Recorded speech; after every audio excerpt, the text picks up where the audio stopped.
Season 3 is less than 2 weeks away, and with the new CNS leak that released today, it's about time to collect everything that we know about Season 3 and what to expect during the next season, because at this rate, it's looking out to be a huge season for the finals. Let's start off with what's new that you guys probably haven't heard about. This morning, CNS posted this cryptic message on the CNS subreddit with a small hyperlink towards a file. Opening the link up brings up a Google Drive where we can download a .wav file, as in a sound file, by the name of Eternal Petals in the Wind. Once I opened it, I realized that it actually is a soothing Eastern Asian inspired melody, almost straight out of some anime. It's actually the song that you're hearing in the background now and for the rest of the video. One Redditor mentioned that the cryptic message was formatted like a haiku, which, if you don't know, is a form of Japanese poetry, and when you put it next to this haiku, you can definitely see some resemblance, at the very least, in the structure of it. But what does this mean? One can only speculate, but once you start bringing in other pieces of the puzzle,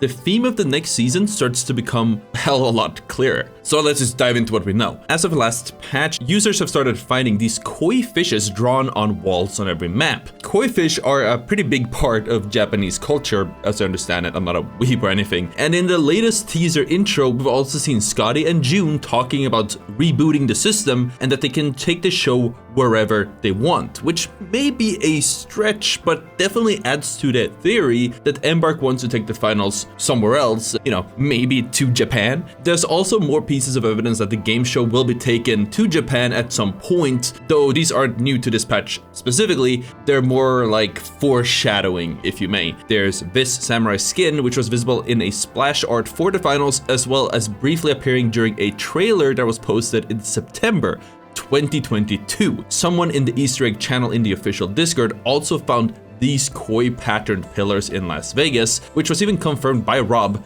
later on. All of these kois can't just be by coincidence, and once you put all the pieces of the puzzle together, especially with the addition of the Eternal Petals in the Wind sound file, which, by the way, it sounds like super Japanese, it feels all but confirmed that Season 3 of the finals will have a Japanese theme, maybe even a map, weapons, or whatever. And going off the samurai and what we're gonna cover later in the video, it might not even be present day Japan, but somewhere back in time, maybe even medieval or feudal Japan. As for features, it has been teased that we're going to see rank changes in the upcoming season, and while we can only speculate on the specifics of those rank changes, as I reported in a previous video, as of a few patches ago, users started getting this hop-up when trying to queue into ranked for the first time, which shows a bunch of badges and rewards, as well as a never-seen-before Ruby badge. Several weeks later, Embark Rob ended up posting this file in a creator Discord, which shows us a very high quality version of that Ruby badge. But this isn't the only mention of Ruby that we've seen in recent times. I mean, in the Reddit Ask Me Anything that I mentioned previously, when they had to respond to a question about ranked,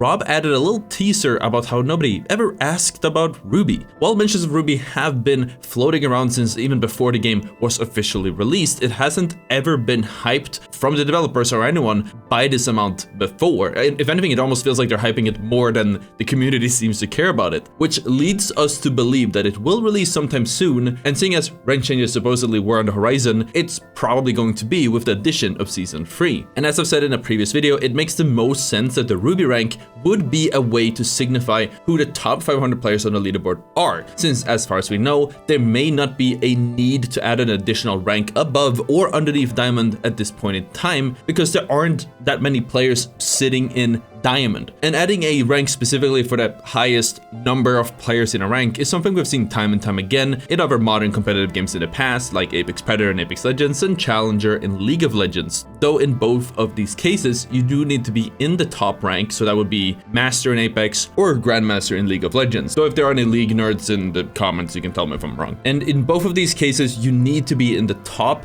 rank before you can qualify into such a prestigious rank with limited spots. But that's not to say that there aren't other version of Ruby or Predator or whatever around. If I recall correctly, top 500 in Overwatch did not have a rank cap, so that meant you could be in the top 500 even if you hadn't reach the top rank of Grandmaster. So as long as there were less than 500 players in Grandmaster and you were Diamond or Master, you could be a top 500 player as well. And when I was lucky enough to do a collab stream with Embark's own Oscar a few days ago by now, I did ask him about the Ruby rank, but sadly he didn't have anything to share and would rather pretend that the Ruby rank didn't exist. What he did say when I asked about Season 3's theme was that it was beautiful. More on that later. That being said, I do believe in the teasers about Ruby, and as you all might know, I will be going for a solo to Ruby in one stream challenge the second the new season starts, assuming we're getting a Ruby, both on twitch.tv/Ottr and on my YouTube channel, so I hope to see you guys there. I'll also be grinding the hell out of the new season once it drops.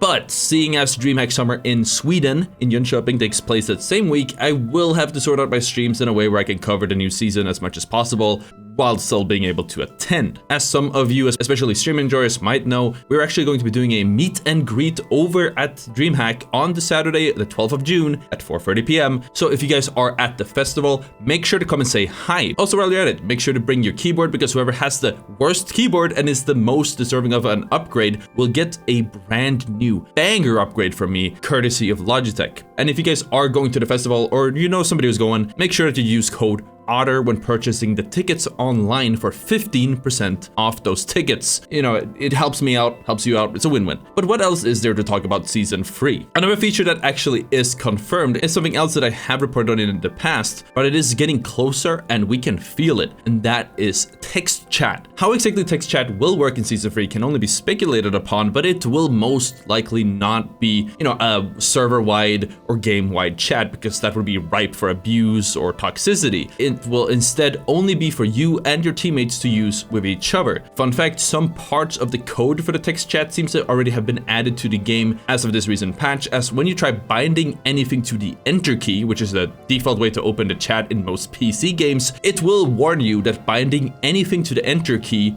would override the bind for text chat. So you know, it's already in the game, they're just waiting to enable it. We will also surely be seeing some more marketing with the new season, and hold on, I'm not just saying that because of pure unfounded copium, but Embark themselves made it very clear that there will be more marketing in conjunction of Season 3. In this answer to a Reddit commenter in the AMA, again, it's such a great source, Rob explains that they've been keeping the marketing fairly small while building up the core audience, and that they are going to do more for Season 3. How much that will be and what it will entail, only time will tell, because we kind of had an idea it would happen in Season 2, but they seem more convinced this time around. But if I could speculate, both Nexon and Embark themselves have been reported to partake in the Summer Games Fest 2024, which is just a little bit before the launch of Season 3, and this would be the perfect time to announce anything new about the upcoming season. Summer Games Fest even released a trailer recently hyping up the upcoming event by showing footage from, I guess, all or most of the games that are going to be showcased during the event, including several clips from the finals. If you would ask me, I would love to see some sponsored streams and content, as well as some more collaborative or competitive content. Not only like the collab I did with Oscar, but hey, bring more streamers on, maybe do some tournaments like Twitch Rivals, which is something I've asked for God knows how long. But again, time will only tell whether we will see that happen in Season 3 or not. I do know that if I were in their shoes, those two things would be extremely important in order to bring more creators and, of course, new players in. But hey, I don't work at a marketing department. At the end of the day, I'm just a YouTuber. And finally, as I promised earlier in the video, there is one more feature that I do want to bring up. One that links not only the idea of Japan to the game, but maybe even a medieval or feudal aged theme for the upcoming season. Either way, so if I remind you of what Oscar mentioned previously when I played with him, where he called the new season theme beautiful, there is a hint there. If the map that we're seeing in Season 3 is beautiful, the first thing that comes to mind, assuming it's Japanese, would be some Japanese village, shrine or dojo, a temple, you know, like the Hanamura temple in Overwatch. Some might assume Neon Tokyo, but when I think Neon Tokyo, I don't think beautiful. It's really cool and maybe even fitting for the game, but not beautiful. But anyways, let me talk about feudal Japan, because there have been some changes with the game so far that are kind of hinting that that's what we're going to get. Let's start with the throwing knives, which we normally would associate with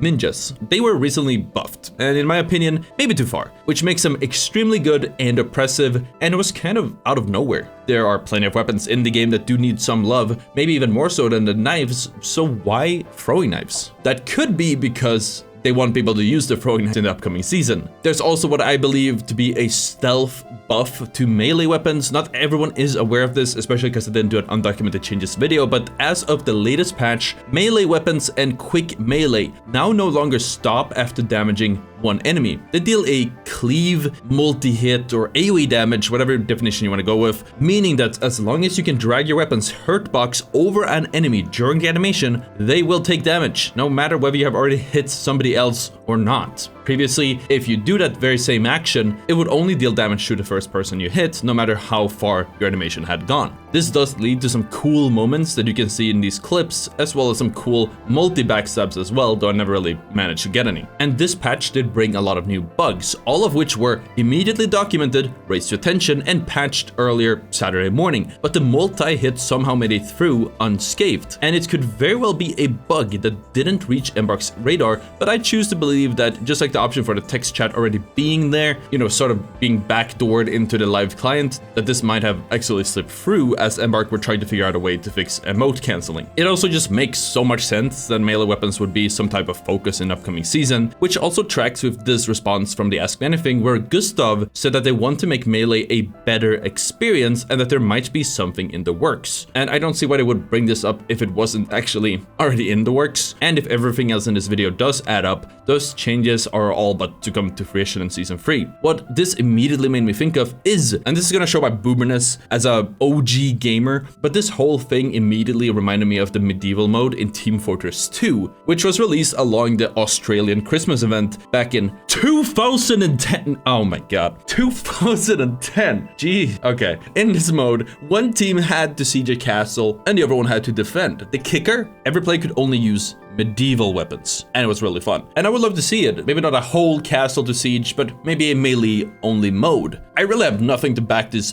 theory up at all, and it is a total shot in the dark, but you know, I could see it happening in Season 3. We're just gonna have to wait and see. But yeah, those were all of the news that we have so far, and from what I can tell from this alone and some other things, Season 3 is shaping up to be a lot more hyped than Season 2. It's definitely feeling like a big one. My previous prediction that the finals will rise from the ashes and once again become as popular as it was around launch still stands, and I become more confident of that by the day. So those are my thoughts. I'm curious to hear what you guys think in the comments. Thank you so much for watching, and I'll see you all next time. Peace out.